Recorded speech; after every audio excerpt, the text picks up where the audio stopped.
Iran ইসরায়েলের এবং আমেরিকার এই যুদ্ধে কার্যত পশ্চিম এশিয়া স্তব্ধ হয়ে গেছে। তেলের যে পাইপলাইন, আর তাতে গোটা বিশ্বের তেলের বাজারে প্রভাব পড়ছে।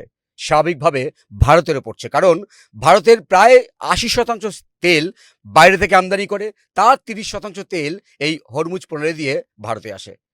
তাহলে ভারতে যদি তেলের দামে প্রভাব পড়ে, তাহলে বা সোনার দাম কি বাড়বে? এই আশঙ্কাটা কিন্তু সাধারণ মানুষ করছেন।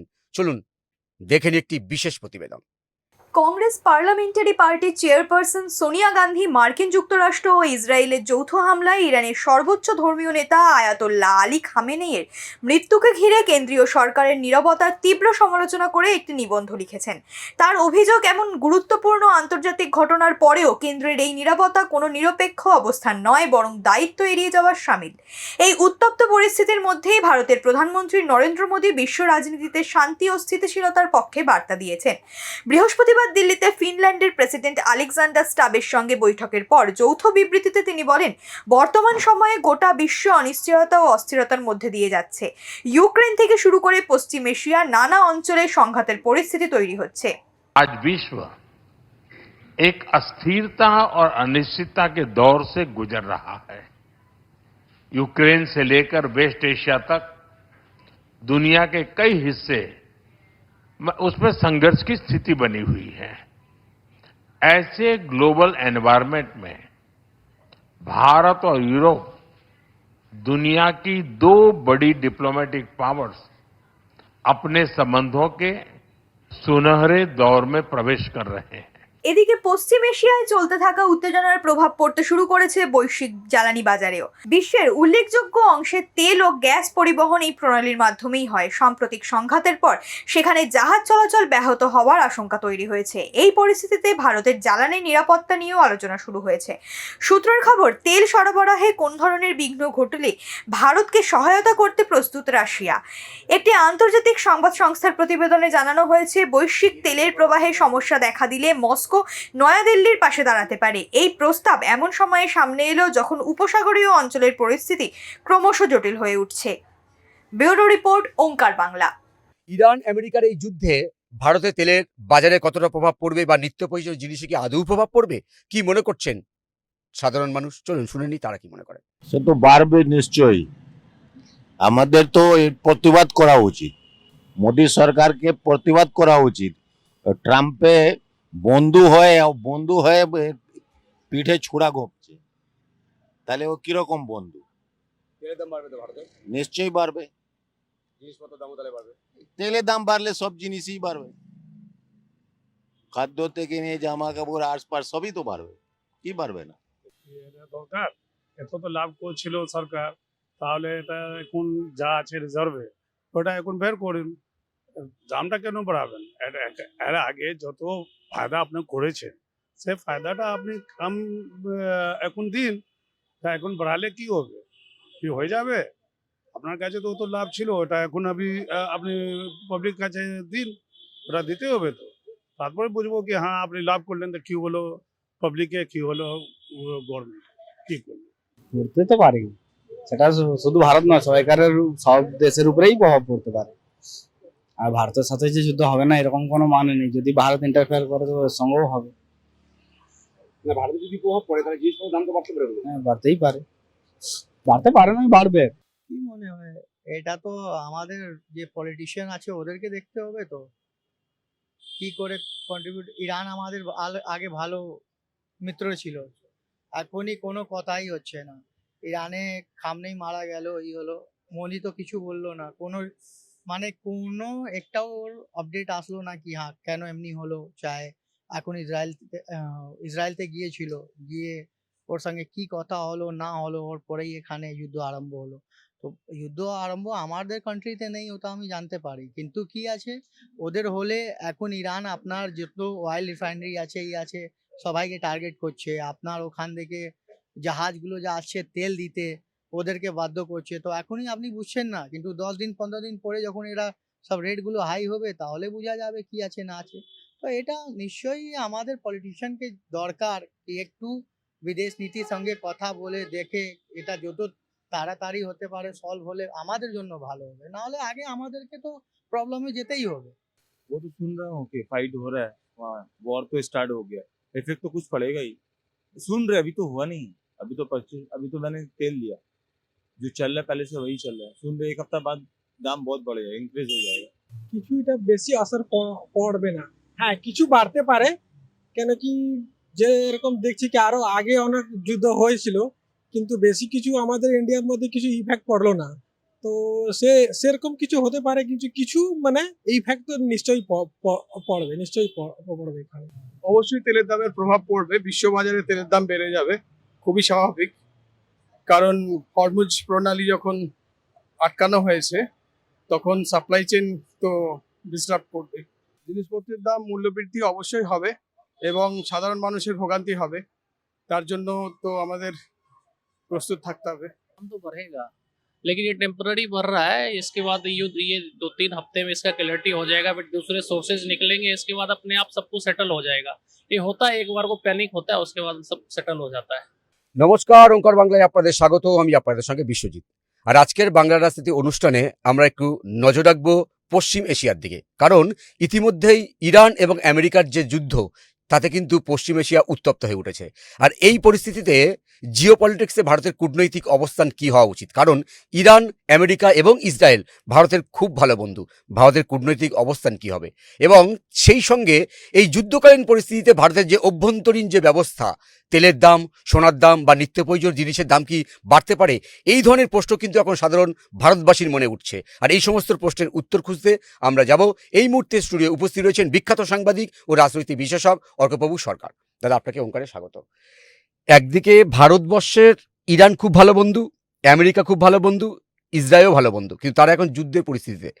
তো সেক্ষেত্রে ভারতবর্ষের অবস্থানটা ঠিক কি হবে, মানে কূটনৈতিক অবস্থানটা কি হবে জিও পলিটিক্সের ক্ষেত্রে? এবং অন্যদিকে যদি আমরা দেখি যে এই যুদ্ধের প্রভাব কি ভারতে পড়বে, কারণ 80% তেল ভারত বাইরে থেকে নিয়ে আসে। সেক্ষেত্রে তেলের দাম যদি বাড়ে তাহলে জিনিসপত্রের দাম বাড়তে পারে, এবং সেই সঙ্গে সোনার দাম বাড়ারও অনেকে আশঙ্কা করছেন। আমেরিকা দাদাগিরি থামাতে যদি চীন এবং রাশিয়া মাঠে নামে, তাহলে অনেকে কিন্তু পরমাণু যুদ্ধের আশঙ্কা করছেন। ভারতের কূটনৈতিক অবস্থানটা কি হওয়া উচিত? ভারতের কূটনৈতিক অবস্থান খুব যথার্থই আছে, যেরকম হওয়ার সেরকমই হওয়া উচিত। প্রথম কথা, কূটনীতির সবথেকে লক্ষ্যই হলো দেশবাসীর স্বার্থকে রক্ষা করা। 140 কোটি ভারতবাসীর স্বার্থ যাতে সুরক্ষিত থাকে, সেটাই কূটনীতির প্রথম লক্ষ্য হওয়া উচিত। অনেকে বলছেন যে আমেরিকা ইসরায়েলের হানায় খামেইনির নিহত হওয়ার পর ভারত কেন দুঃখ প্রকাশ বা ইরানের পাশে দাঁড়ায়নি। প্রশ্ন হচ্ছে, ইরানে কর্মরত আছেন 10 থেকে 12 হাজার ভারতীয়। 2018 সাল থেকে ইরানের সঙ্গে ভারতের তেল রপ্তানি কার্যত কমেই গেছে। এক সময় 1700-1800 কোটি ডলার বাণিজ্য ছিল, সেটা এখন কমে 160-65 কোটি ডলারে এসছে, 1/10 আমেরিকার নিষেধাজ্ঞার জন্য।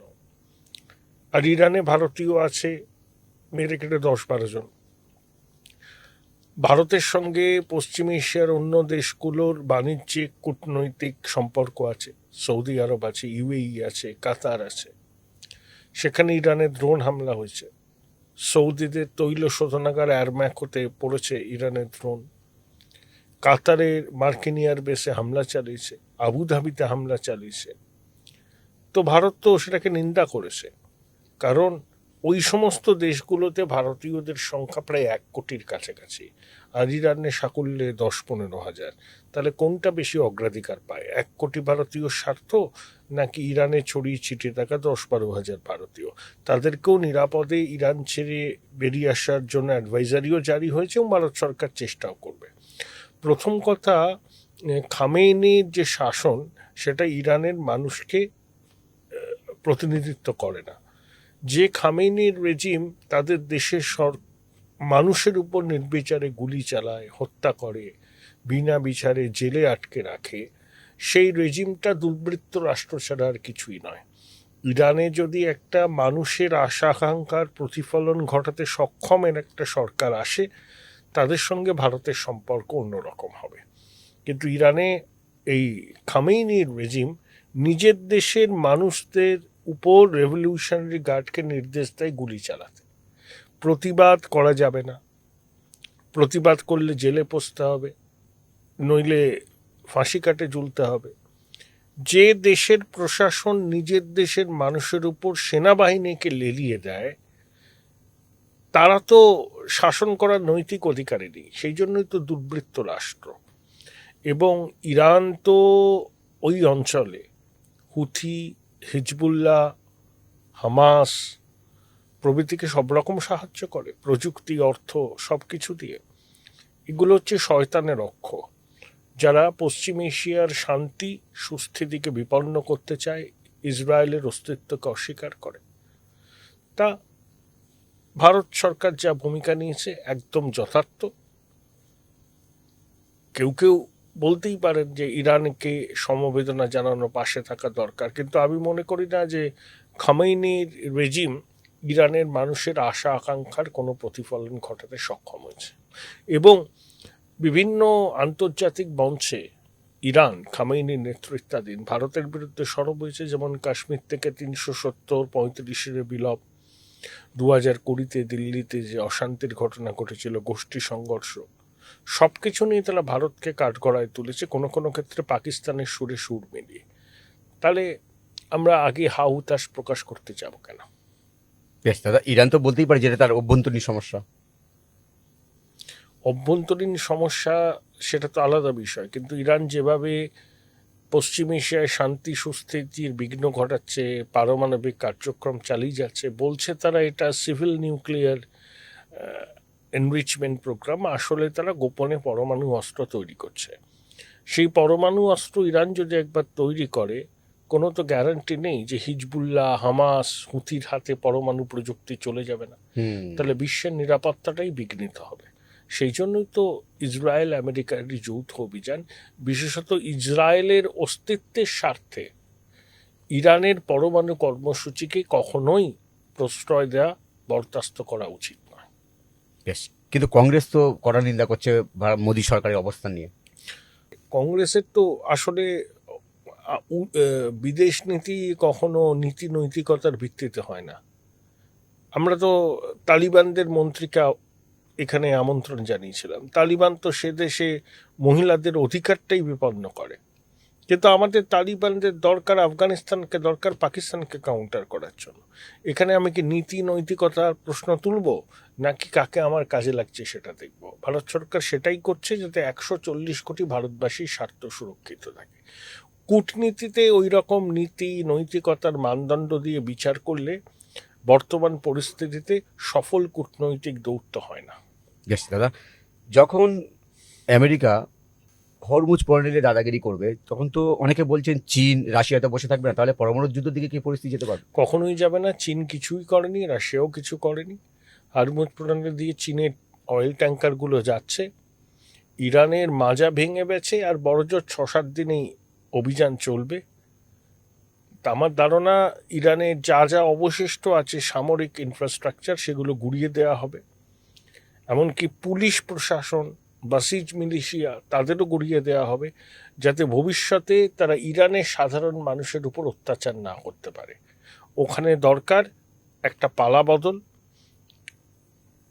খামেইনির প্রশাসন ইরানের মানুষের কণ্ঠরোধ করেছে, তাদের মত প্রকাশের স্বাধীনতা নেই, এবং নিষেধাজ্ঞার দরুন ইরানের অর্থনীতি ভঙ্গুর, দীর্ঘ সময় সেখানে বিদ্যুৎ থাকে না, ইরানের মুদ্রার রেকর্ড পতন হয়েছে ডলারের সাপেক্ষে।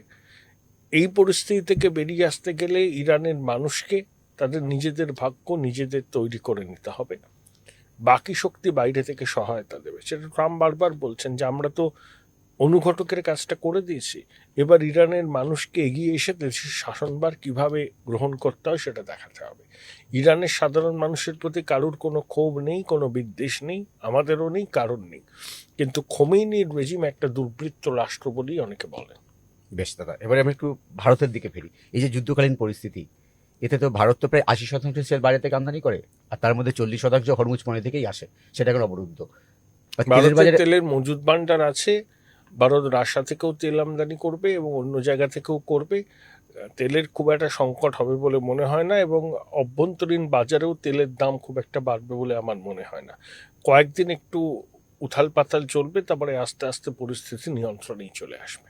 কারণ আমরা এর আগেবারে দেখেছিলাম যখন ইরান আর ইসরায়েলের পরিস্থিতি উত্তেজনা হয়েছিল, তখন কিন্তু ভারতের তেলের দাম খুব একটা বাড়েনি। এবারও বাড়বে না, তেলের মজুত আছে এবং ভারত অন্যান্য বিকল্প জায়গা থেকেও তেল আমদানির রাস্তা খুলে রেখেছে। তাই আমার ধারণা সেই রকম বড় একটা কিছু সংকটের মুখে পড়তে হবে না।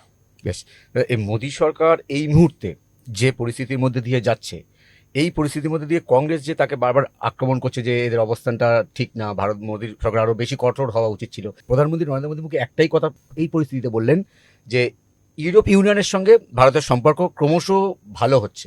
এই পরিস্থিতিতে কেন ইনি বললেন? ইউরোপীয় ইউনিয়নের সঙ্গে বাণিজ্য চুক্তি হয়েছে, আমেরিকার সাথেও হবে। আমেরিকার সুপ্রিম কোর্টের রায়ের পরে একটু পরিস্থিতির একটু বদল হয়েছে। আমরা আমাদের বিদেশ নীতি, বাণিজ্য নীতি ঠিক করব আমাদের দেশের মানুষের কথা ভেবে। এখানে খুব নৈতিক অবস্থান নেওয়ার প্রশ্নটা আসেই না। ইরানের ক্ষেত্রেও তাই হয়েছে। ইরানের থেকেও আমাদের বেশি দরকার পশ্চিম এশিয়ায় আমাদের অন্যান্য মিত্র রাষ্ট্র। সোনার দাম বাড়তে পারে বলে সোনার দাম তো বাড়ছে, কমছে, বাড়ছে, সোনা আমদানিও বাড়ছে, একটা স্টেবিলিটি চলে আসবে কিছুদিনের মধ্যে।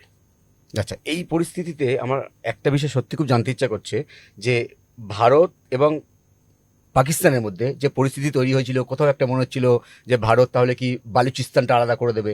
এই মুহূর্তে যে ইরানের যে উত্তেজনা পরিস্থিতি, ভারতের কি মোক্ষম সময় বালুচিস্তান নিয়ে একটু ভাবার? সে বালুচিস্তান, ইরান পাকিস্তানের 990 কিলোমিটার বর্ডার আছে। ভারত এখন এই নতুন করে এই কনফ্লিক্টে জুড়বে না। বালুচিস্তান আলাদা হবে কি আলাদা হবে না সেটা বালুচের মানুষ ঠিক করবেন। তারা যদি কোনো একদিন হয়তো হবে, পাক অধিকৃত কাশ্মীরও ভারতে চলে আসবে, কিন্তু এটা সেই সময় নয়। এখন নতুন করে এই অঞ্চলে উত্তেজনা বাড়ানোর সময়ও নয়।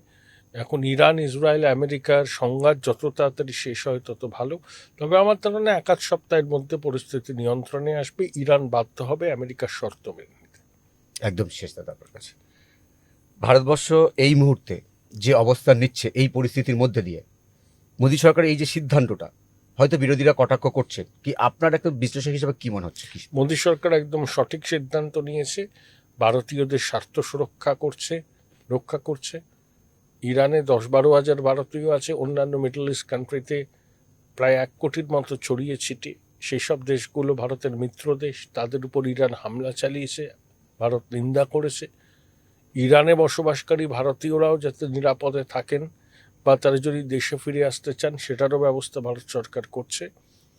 কিন্তু পশ্চিম এশিয়ার অন্যান্য দেশের সঙ্গে ভারতের কূটনৈতিক সম্পর্ক, বাণিজ্যিক সম্পর্ক ইরানের থেকে অনেক বেশি। এই মুহূর্তে কি রাশিয়ার সঙ্গে ভারতের সম্পর্ক আরো মজবুত হতে পারে? রাশিয়ার সঙ্গে থেকে ভারত আবার নতুন করে তেল নেবে। রাশিয়ার সঙ্গে ভারতের সম্পর্ক খুবই মজবুত, নতুন করে আর মজবুত হওয়ার প্রশ্নই নেই।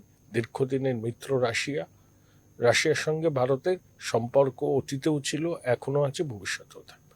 মানে হজ করতে গিয়েছিলেন আমাদের ফিরাদ হাকিমের কন্যা, উনি ফিরে এসেছেন, আমি জানি। উনি ফিরে এসেছেন, উনি এসে বলছেন যে ভারত সরকারের যে উদ্যোগ সেটা ওনার ভালো লাগেনি, ভারত সরকারের উচিত ছিল মানে ফিরিয়ে আনার যে ব্যবস্থা সেটা করা। সেটা উনি রাজনৈতিক কারণে বলেছেন কিনা জানি না, উনি তো ওইখানে ছিলেন, উনি বিষয়টা ভালো করে বলতে পারবেন। পরিস্থিতি এমন একটা হয়ে গিয়েছিল, চট করে তো সবকিছু হাতের কাছে করা যায় না। তো ভারত সরকার সবাইকেই আস্তে আস্তে উদ্ধার করে নিয়ে এসছে। যারা ওই সমস্ত অঞ্চল থেকে ছাড়তে চায় তারাও চলে এসছেন। একটু সময় লাগতে পারে। ধন্যবাদ। এই যে যুদ্ধকালীন পরিস্থিতি পশ্চিম এশিয়া জুড়ে চলছে, অস্থিরতা চলছে, সেই পরিস্থিতি ক্রমশ কোন দিকে যায় বা ভারতবর্ষে কি প্রভাব পড়ে সেদিকে আমাদের অবশ্যই নজর থাকবে। আলোচনা আপাতত এই পর্যন্তই। অন্যান্য খবরের জন্য চোখ রাখুন ওঙ্কার বাংলায়। নমস্কার।